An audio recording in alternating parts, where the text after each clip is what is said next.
Hello, and welcome to the Come to Christ podcast. I'm your host, Charlene Nelson. Did you know there isn't just one beast in the book of Revelation? Today I talked with theologian Lyndon Unger about not one, but 3 beasts that appear in the book, each from a different place and with a different purpose.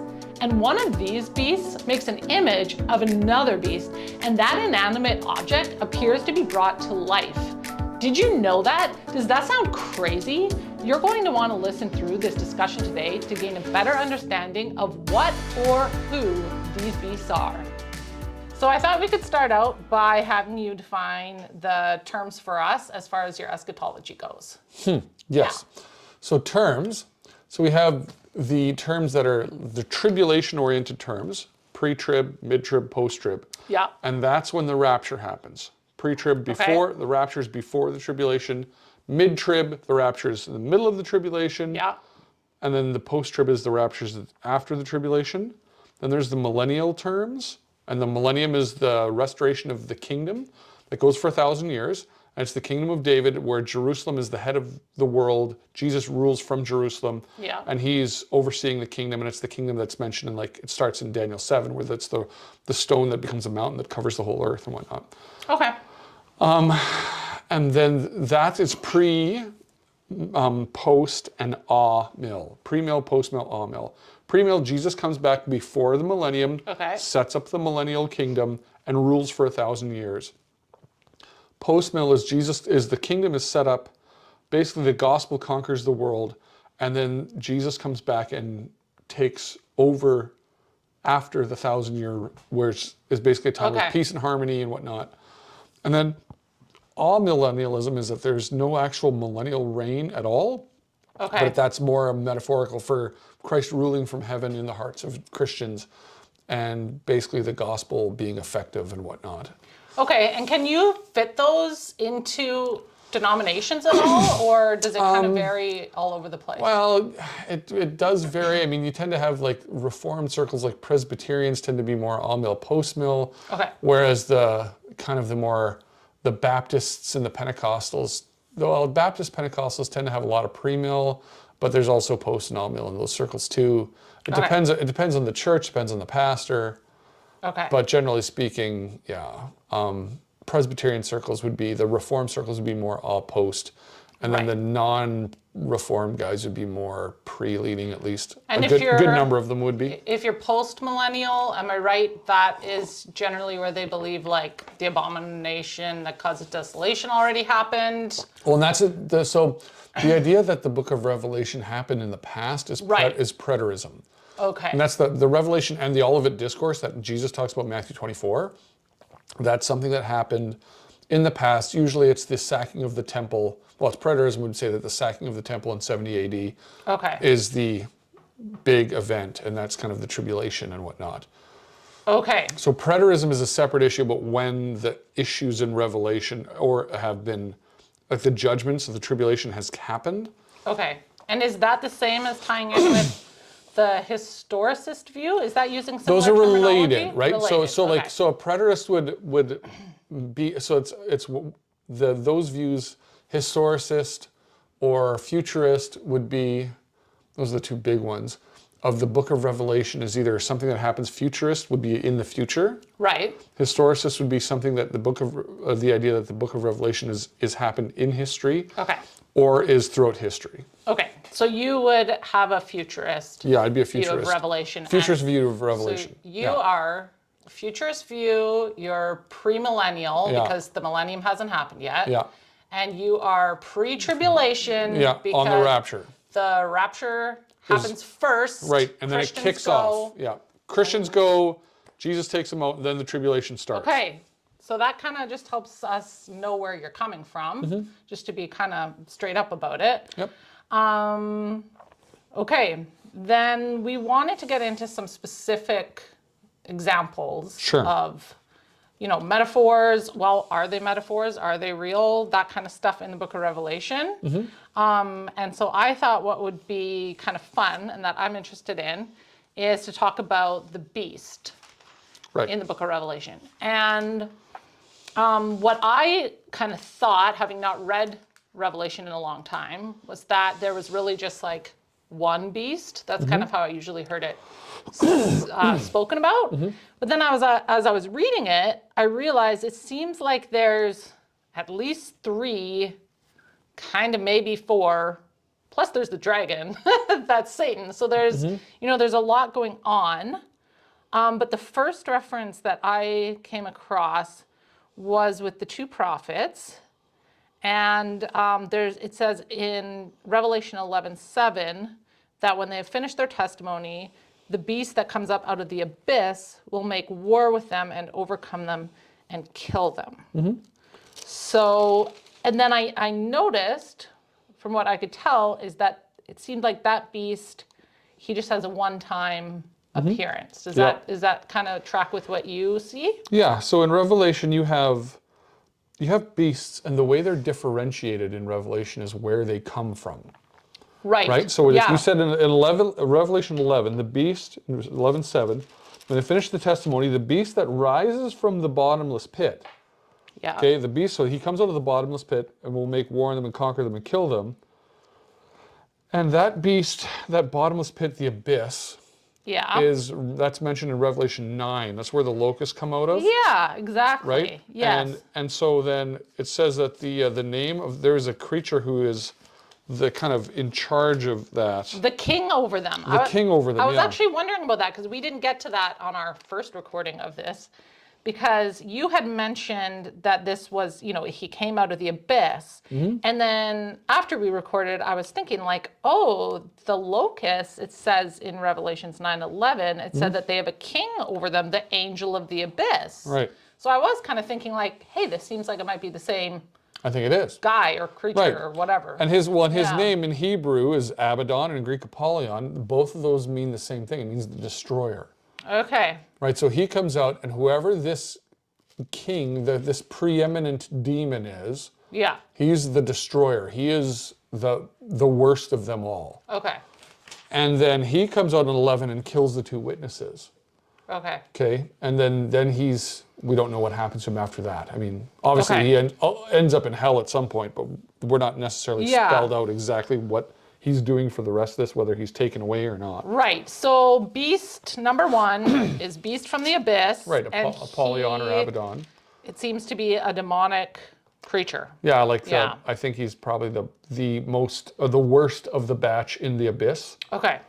And the abyss, I think, if we're going to unpack that, I think that's the angels that rebelled in the past that are locked away in the abyss, which takes us back into the popular topic among lots of crazy people of the Nephilim. Oh, I don't want to get into the Nephilim. No. We're not getting into that, but that's the idea. But the abyss thing is interesting. It's where if in the Nephilim debate, there's the idea that demons came out and they violated, well, they basically rebelled and they ended up marrying women and had some sort of half-breed demon children or something or whatever. Yes. Those demons then are thrown in the abyss. Okay. And 2 Peter talks about that. And also the demons that, when Jesus runs across the demons that are the legion and whatnot, then they say, have you come to throw us in the abyss? Like they're scared of him. The abyss is some sort of holding cell place for the really bad guys. Okay.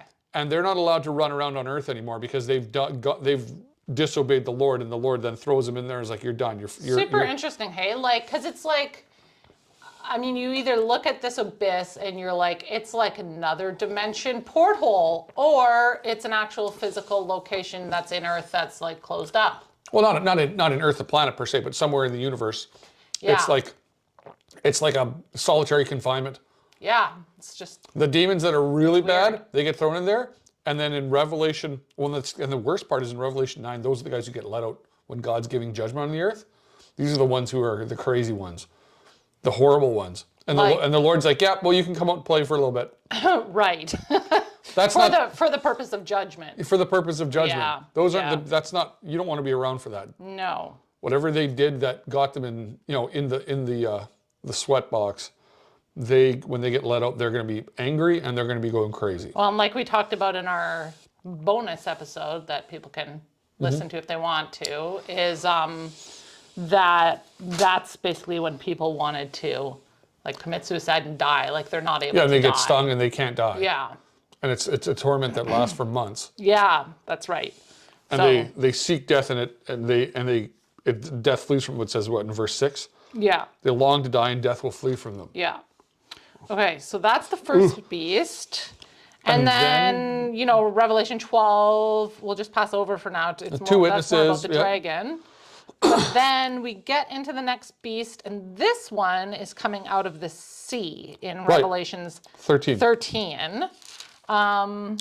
And this is where things kind of start getting a little bit more symbolic, I guess you could say. Well, sure. Yeah. So this beast comes up, and he's a beast rising out of the sea in 13:1. 10 horns, 7 heads, 10 diadems, horns, and on its horns are blasphemous names. Right, and the beast was like a leopard, its feet were like bears, mouth like a lion's mouth, and the dragon gave his power and authority and the dragon gave his power, throne, and a great authority. And then it got a wound on its head in verse 3 it was mortally wounded. And the whole earth marveled as they followed the beast, and they worshipped the dragon, for he had given his authority to the beast, and they worshipped the beast. Right? And so we know from Revelation 19 that the dragon is Satan. Yeah, for sure. Like the scriptures it spells it out. interprets itself there. And so this beast, he's got heads, he's got multiple horns. And so when we're looking at this is imagery that comes up previously in Daniel. Right? And in Daniel, like 7, 8, 9, you have images of, there's the beast that comes out, and then there's also the goats, like there's a ram and a goat.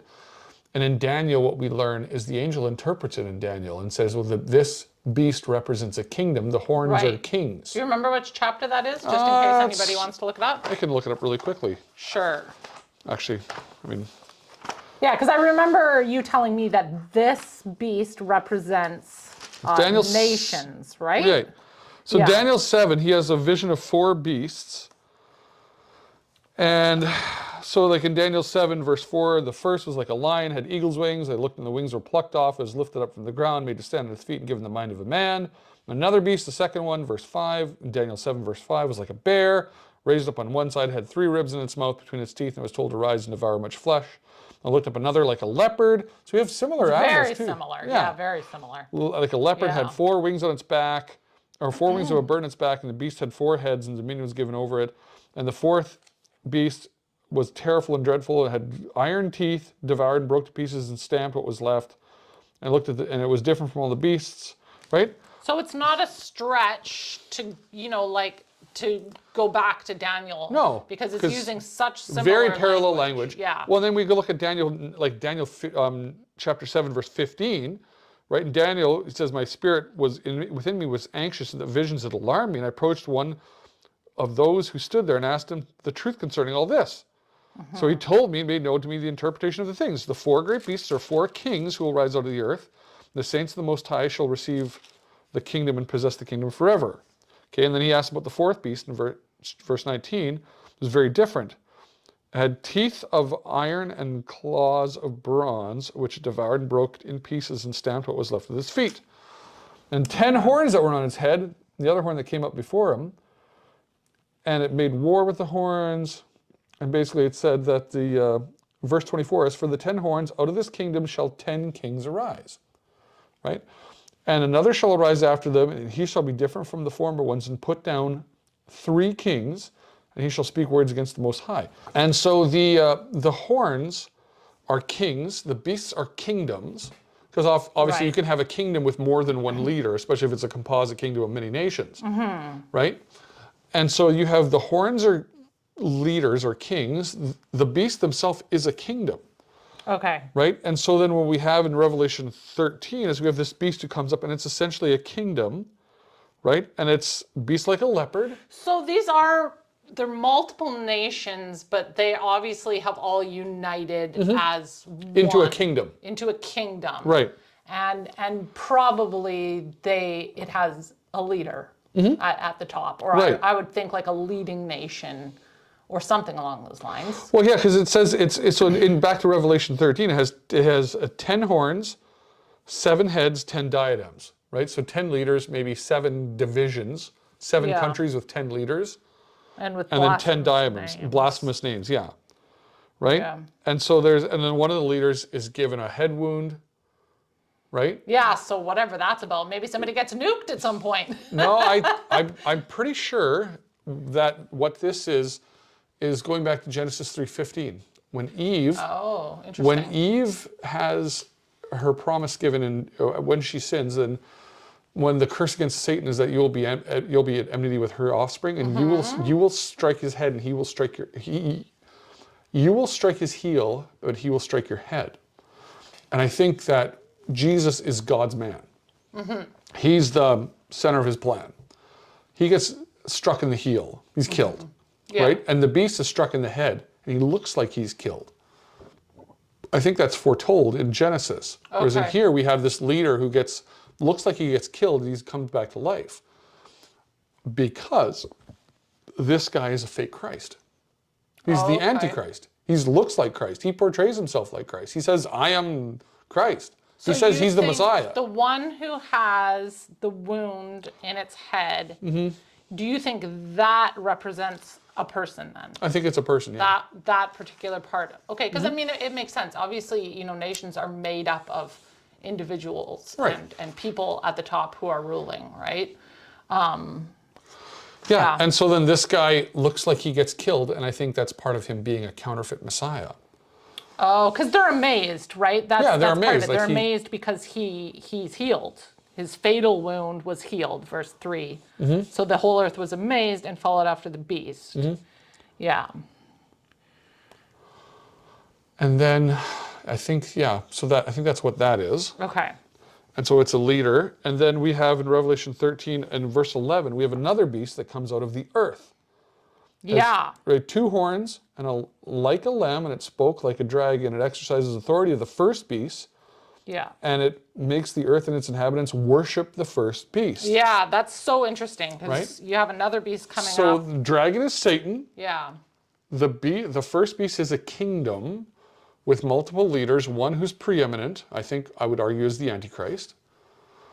And then the second beast that comes out of the earth is, I think, a false religious, well, it's not a false, it's a kingdom, but it's a kingdom, it's referred to as the prophet. I was going to say, prophet, I found that in Revelation 19:20, and that's where I was like, okay, I think that this guy has a different, so another in Revelation name. 19, it's the beast and the prophet, right? Yeah, the beast so they was changed the seized. name beast to the false prophet, or to the prophet? Yeah, it says the beast was seized, and with him the false prophet who performed the signs in his presence. So I was like, okay, there's a beast, and then there's the false prophet who does signs. So I think in Revelation 13, the beast from the earth is the false prophet. Yeah, that makes sense. Because he causes everyone to worship the beast.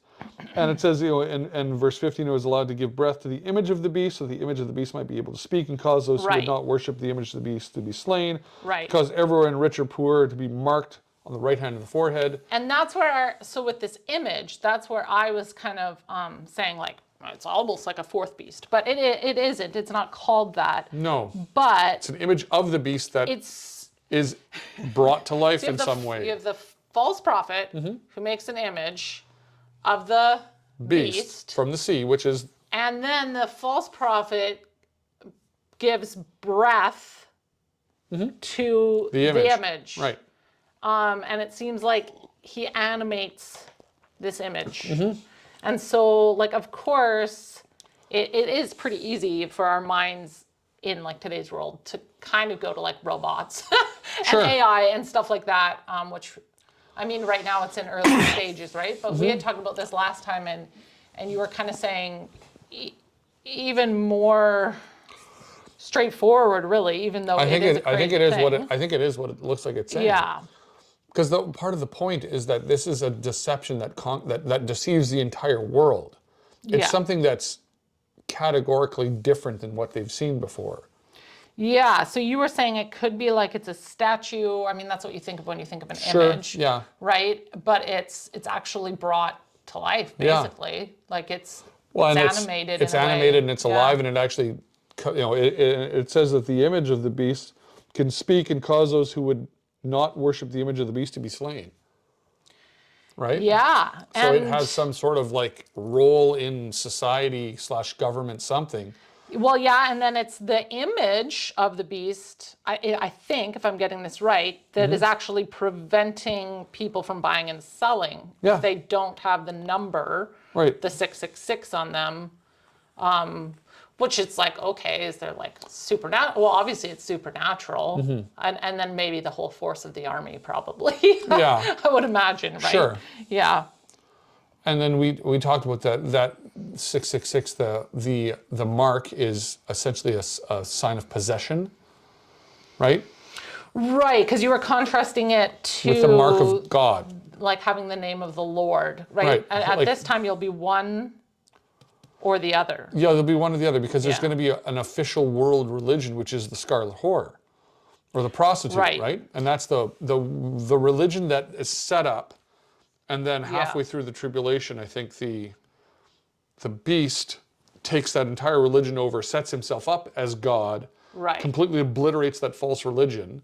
Yeah. So, okay, because we can even see, like, if you go back in the same chapter we're in Revelations 13, it's kind of clear there's a religious nature Oh, sure. to this. The beast is causing kingdom. everyone to worship. Yeah, it's The not, image is causing everyone to worship the beast. Yeah, it's not like an agnostic or atheistic No, not at all. culture happening. Like it's very religious at the time, and then specifically it's blasphemous, right? Because it says on its heads were blasphemous names, and then also he opened his mouth in blasphemies against God to blaspheme his name and his tabernacle, and those who dwell in heaven. So, and to make war with the saints. So,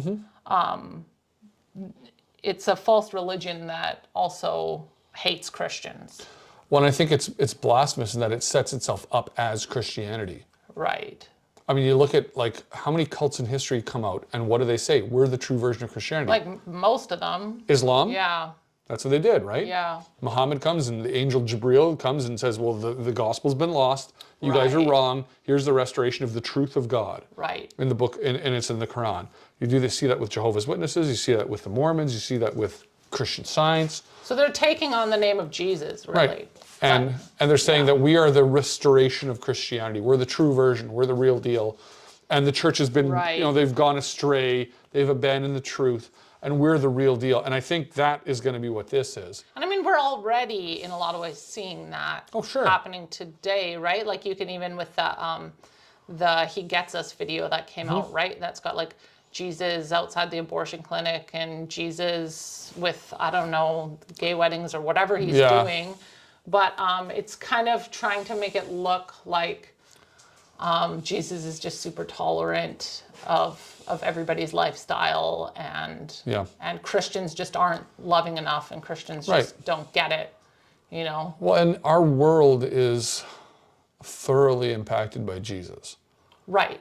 I mean, he's the division of our calendar. He is all of Western society.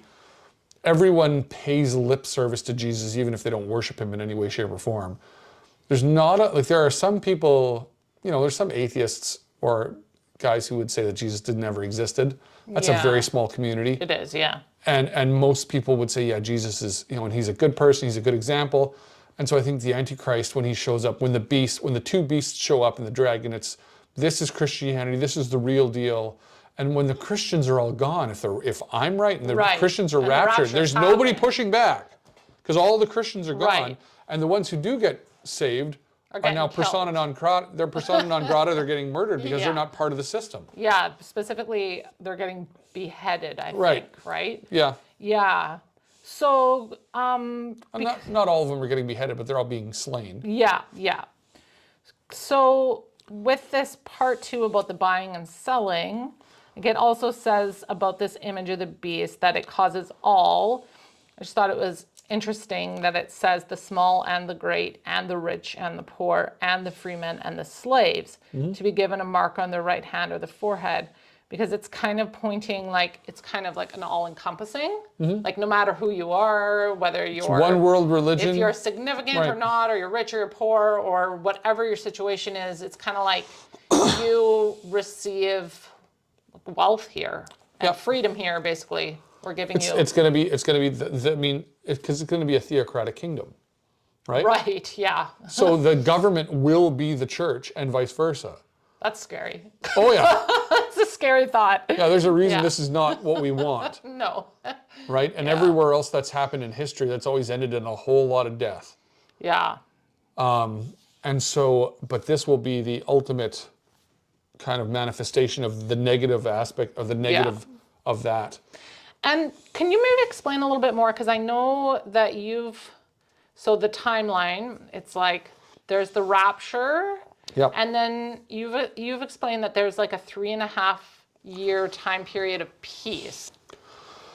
So the period of the tribulation is 7 years broken into 2 halves. Okay. First 3.5 years is you have the religion that is set up by the beast and the Antichrist, where it's the false religion, but it's a pseudo form of Christianity. Okay. They rebuild the temple, right? All the world religions are united. And then 3.5 years in, the Antichrist, basically the beast, sets himself up in the temple as God. He takes over the religion, completely disposes of it, and just grabs the reins and turns it all into worship of himself. And is that what you would consider the abomination that causes desolation? Yeah, when he goes into the temple and sets himself up as God, is what Jesus says in Matthew. Okay. And so he then, it's a person who is saying, I am Yahweh who brought you out of Israel, or out of Egypt, and I am Allah, and I am whoever. Like he's going to set himself up as God of everyone. Right. And he's going to be the Messiah. He's going to set himself up as the Messiah, which is the head wound. I think it's going to be a fake, I mean, he's going to talk about the death, and he'll be a fake resurrection, essentially. Okay. And then he's going to convince the whole world. But then he takes over, and then what happens is also they kill all the Christians. Anyone who's not part of that system becomes not only an enemy of the religion, but an enemy of the state. And they will be essentially tried for treason and murdered.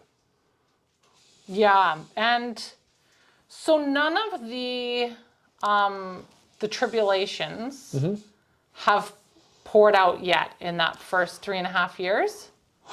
I don't think so. Okay.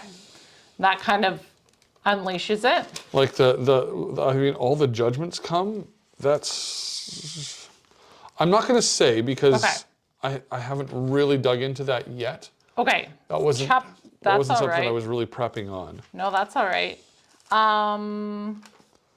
Okay, so if we skip ahead to, say, chapter 17, that's basically where it seems like the scripture tells you what the mystery of the woman and of the beast that carries her is. So that would be in Revelation 17, verse 7. Right. And the woman, as in talking about Babylon.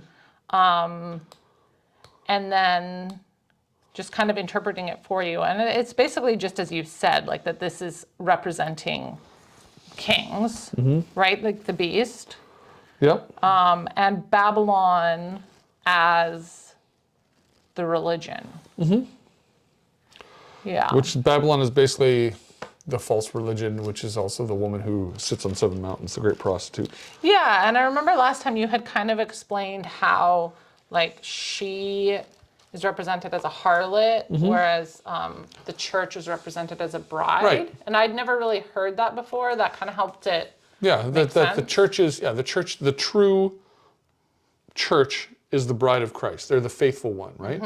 Whereas the false religion is basically a gigantic prostitute. Well, and I think that is representative of their pagan religious practices. Yeah, and their false religion, and that's also a very Old Testament image. Yeah, exactly. Of false religion and false worship. You have that in like Ezekiel goes off on that, and Isaiah goes off on that, and Jeremiah goes off on that, and how Israel was, and Hosea, like that illustration of Hosea and Gomer, and his wife is a prostitute, just like Israel, because they went after foreign gods and whatnot. That prostitute language, that's a common metaphor in the Old Testament for people who have false religion. Well, and then they just they set it up, like in the temple in the Old Testament, and have go to town. Yeah. And I think this is the time when it is the largest false religion ever. It's a global false religion. Yeah. And it's not just a false religion, it's Christianity that's Or it's the worship of Yahweh done wrongly Right. with idols and with sexual Yeah. immorality and all that kind Yeah. of stuff. Yeah. Right? So it's not just any sort of weird religion. No. It's portrays itself as the worship of Yahweh. Yeah. It portrays itself as the real deal, but the thing Yeah. is there's so much sin and murder and corruption and blah, blah, blah. Yeah, nobody's really It's just, even it knows is what the real the deal is abomination. anymore. It's just an abominable thing, right? Yeah. It's interesting too, in Revelation 17:13, like when it's been talking about all these things, the kingdoms and stuff, it says these have one purpose and they give their power and authority to the beast. So whoever this person is, I think, that you're talking about, Yeah. who's like at the top of this, that everyone's kind of putting their full trust in that person, and then verse 14. his purpose. Right. And then all he wants to do is make war against the Lamb. Yeah. And ultimately it's just he wants to come against Christ. Which they attempt to do, right? Oh yeah. So Babylon falls In verse 18. in chapter 18. Right. Within 1 hour. It's kind of like God just lays it waste. Right? And then 19, the beasts and the kings of the earth and the armies assemble to make war against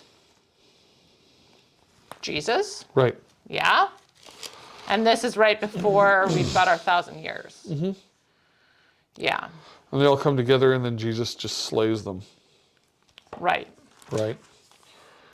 And so in Revelation 19:19, I saw the beast and the kings of the earth and their armies gathered to make war against him who was sitting on the horse and against his army. And the beast was captured, and with it the false prophet who in its presence had done the signs by which he deceived those who'd received the mark of the beast and those who'd worshipped its image. So that's where the false prophet is called the beast, and in very overt language, where this is the same things that the beast did, the false prophet did. Yeah. So I don't think I'm crazy saying they're the same guy. Yeah. Well, and it's all like intertwined with each other, really, right? And these were thrown alive into the lake of sulfur that burns, or the lake of fire that burns with sulfur, and the rest were slain by the sword that came from the mouth of him who was sitting on the horse, and the birds were gorged by their flesh, right? And so they come against Jesus, and like I said last time, one of my good friends thinks that Jesus actually has an iron scimitar coming out of his mouth that kills people. Right. I don't think so. I think it's more Jesus.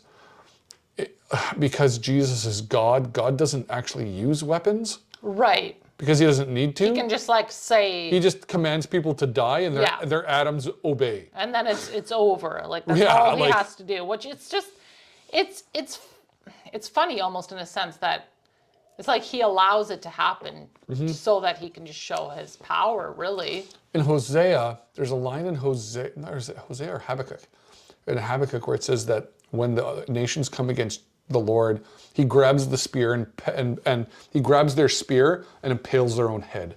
Yeah. Right? Like they come against him with weapons as if they've got a chance, and he just is like, give me that. Yeah. Slack, and you're just chum. Yeah. Right? Right. Well, and this abyss situation that's been allowed to be opened up, he just throws them all back in there. Yeah. Shuts it up. Well, the dragon, the ancient serpent, they are bound for 1,000 years. Yeah. So that's like the holding place that God has set aside for all the real bad guys. And now Satan. Right. And now Satan goes into there too. Yeah. And yeah, that's something that abyss is something that actually comes up in Scripture. The more you think about it, it comes up several times. Interesting. I didn't know that actually. Yeah. Huh. Well, the demons make passing reference to it, and that's very interesting. Right? Yeah. And 2 Peter mentions it, and so now at this time, I know like that you would say this is when the saints come back with the Lord, right? And I was kind of curious about it. It makes a mention in verse 4. Okay, well, let me see here. The first people really that it talks about coming is verse 4. I saw the souls of those who had been beheaded because of their testimony of Jesus and because of the word of God, and those who had not worshipped the beast or his image, and they didn't receive the mark on their forehead. Like, they came to life and reigned with Christ for 1,000 years. Yep. So, like, I kind of, when I read this, thought, like, I've always heard that everybody comes and we live in the millennium kingdom with him. Well, the saints do. The saints do. So believers. Yeah, so believers. The rest of the dead, verse 5, don't come to life until the 1,000 years is over, but they're resurrected unto judgment, not unto life. Right. Do you think that these people just get like kind of like special mention here, basically, because they died during such a during the tribulation, terrible time? Yeah, and they're also getting part of the blessing that God had promised. Right. This is when we come into the kingdom, Jesus then brings the saints who have died back to life, because part of it is the kingdom promises for them. Right? And they get to experience the kingdom. Right. And so then Jesus sets up on David's throne in Jerusalem, and then basically, oh man, it's such a good thought, it's such a hard thought, that Jesus has a kingdom that's global. Mm-hmm. The people who are believers, who are not murdered, enter the kingdom in their regular bodies. They have children, they repopulate the earth. There's 1,000 years. Right. And of course, the people who have died come back to earth and they reign with Christ, meaning all levels of government infrastructure and like all levels of official capacity are all regenerate, glorified, resurrected people. Yeah. So that in the kingdom, the entire government is not just good, but sinless. Right. And then the whole world is righteous, not actually sanctified like righteous, but it's you have unbelievers living in a righteous, a society where the trajectory and focus and push is pure righteousness. Right. And it would then, almost be hard to remain an unbeliever. Well, you wouldn't. Yeah. It'd be very hard. Yeah. But the other thing is that it's not impossible, right? But the thing is that it is, I think I've said this before maybe, that the kingdom now is the vindication of God's goodness and justice, so that every excuse that every atheist and every critic has is removed, right? You know, if God were real, bad things. Not following him. Yeah. Yeah. Well, the whole if God were real, bad things wouldn't happen. Yeah. Well, they don't. Yeah. Right. They're not happening anymore. Yeah. Right? And if God were real, where is he? Well, he's in Jerusalem. You want to go see him? There's a 2 o'clock. Yeah. You know, we can get tickets for 2 o'clock. Yeah. Right? Death isn't happening. Suffering's not happening. The earth is just completely revitalized in the sense of there's like agriculture's and there's everything's profitable. Yeah. And the world is good. The justice is swift. There's no wickedness. There's no push to be wicked. There's no temptation to be wicked. And yet at the end of that, what happens? At the end of the 1,000 years, right? Yeah, Satan comes out. Satan will be released from his prison, verse 7, and then 8, he'll go out and deceive the nations that are at the four corners of the earth, Gog and Magog, to gather for battle. Their numbers like the sand of the sea, and they marched up over the broad plain of the earth and surrounded the camp of the saints in the beloved city. But fire came down from heaven and consumed them, and the devil who deceived them was thrown into the lake of fire and sulfur, where the beast and the false prophet were, and they'll be tormented day and night forever and ever. It's almost like a footnote, hey? Yeah. It's like, oh yeah, and those guys tried to do something again, and they somehow thought they could, after they had been beaten once, they somehow think they're going to do it again. Yeah. And but you're right, because God allowed a whole entire 1,000 years is a long time. That's a long time. That's a long time, and so over 1,000 years, these people, like you mentioned, that they're still living and they're reproducing and they're having.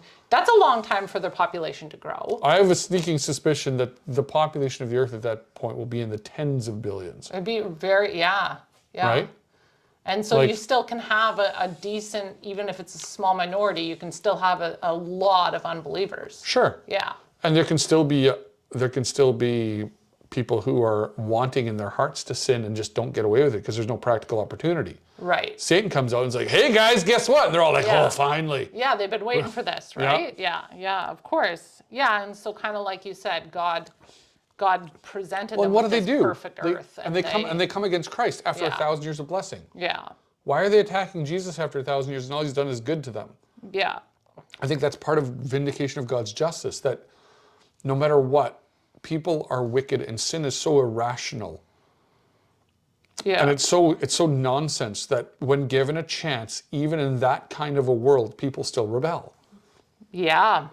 And then that's the end of them there. And that's the end, right? That's the end of them. So maybe we could just talk about, just to close, what I noticed. Man, I wrote 4 times in chapter 21 and 22 the words dark reminder, which I'd never noticed before, because you feel like chapter 21 comes and it's like, this is happy time, this is celebration time, which it is, right? Like Revelation 21 is one of the happiest chapters in the Bible, I would say. We're all looking forward to that New Jerusalem. You're in verse 8 there, But right? verse 8, the cowardly and unbelieving and abominable and murderers and immoral persons and sorcerers and idolaters and all liars, their part will be in the lake that burns with fire and brimstone, which is the second death. Right. And then again, verse 27, nothing unclean, no one who practices abomination and lying shall ever come into it. It's a weird thing to say if it's in a different location. No, they're still there. And that's kind of what I started realizing, because it, again, verse 11, 22. Oh, okay, no, that one's kind of complicated, so maybe let's not go over that one. But verse 15, outside are the dogs and the sorcerers and the immoral persons and the murderers and the idolaters and everyone who loves and practices lying. It says that they're outside, like outside of where? Would be my question. This is almost near the end of the Bible. They're outside of the city. They're outside of the eternal state, whatever that is, like the new heavens, new earth. New earth, yeah. But somehow in a way that is still perceptible to the residents of the new heaven and new earth is the lake of fire, and they see them. And they're out there, and they are a reminder of God's justice and judgment. Because of course God will have in the eternal state, God will still be God in the sense that all of his characteristics are still there. Right. But he's not going to be manifesting his judgment actively against sinners in the sense of stopping people on earth or punishing sin. It's going to be over here, Right. where we can look and see that's what happens when people cross the Lord, right? When you disobey, this is what you get. This is what they got, and God's wrath and justice will be on display. But nobody in the eternal state will ever see it against themselves. Yeah, I think sometimes people think that in order for heaven to be heaven, that we have to forget all of the bad things that happen to us, and we have to forget about our sinfulness, and we have to especially forget about people that we loved who ended up in hell. Yeah. And like, as much as that's a nice thought, it's not consistent with God's nature. Well, it's not what the Bible And says. it's not what the Bible says, right? The thing Because is, heaven isn't heaven because we're ignorant. Right. That's not what makes it heaven. Well, and we're not going to be like Lot's wife who looked back longingly towards Sodom and was like, oh man, Sodom. Yeah. Oh, it was a good time. Right? Right. No, it's not like that at all. We're going to see things accurately, and we're not going to feel sentimental towards the people who hated the Lord and lived their lives. Like, we'll have a full understanding. Yeah. And then you also have that contrast where, like, I think you'll remember your sin. Not in a way that it's like you're sitting around, feeling guilty and bad about it anymore, but it just is like, it makes the glory of God. We're not going to reminisce on the good old days back when we kind of, remember when we did this? Oh, tongue in cheek and like, it was bad, but it was kind of fun, you know? Yeah, right. No, it's not going to be like that at all. But we'll see like the purpose in it. We'll see the glory of God in it. Yeah. And I think it's still sad. No, I don't think we're going to be like, God doesn't rejoice about the destruction of the wicked. So it's not like we're having a party about it. Like, this is always going to be a sad reminder, but we'll also remember that God was just, right? Well, and also we'll praise God that if not for him, we'd be there. Yeah, 100%. Yeah. Right? Yeah. And so it's something that we also it's a positive thing too, in the sense that the Lord is the deciding factor between why we're not there and why they're there. And obviously they will be getting punishment that is justly deserved, but also we will, being rescued from that, we will glorify God. Yeah, for sure. Yeah. All right. Well, thank you so much for talking with me about all of this stuff, and especially for having to come back and do it twice. It was good. We will, maybe we'll do another entry and we can talk about other stuff. I'll give you a solid 3-month break. 3 months. Okay, and then we'll come back and then we'll get to the real hard stuff. Bowl and trumpet judgments and... I'll be famous by then. Yeah, you will be. On YouTube. Yeah. For sure. Now is the time where I do an ad read, right? If you like and subscribe and click the bell notification because the subscribe doesn't always work. Ding! All right. That's a wrap, right? Thank you for listening to the Come to Christ podcast. I welcome you to come back each week as we dive into Scripture and seek to follow Jesus in every sphere of the Christian life.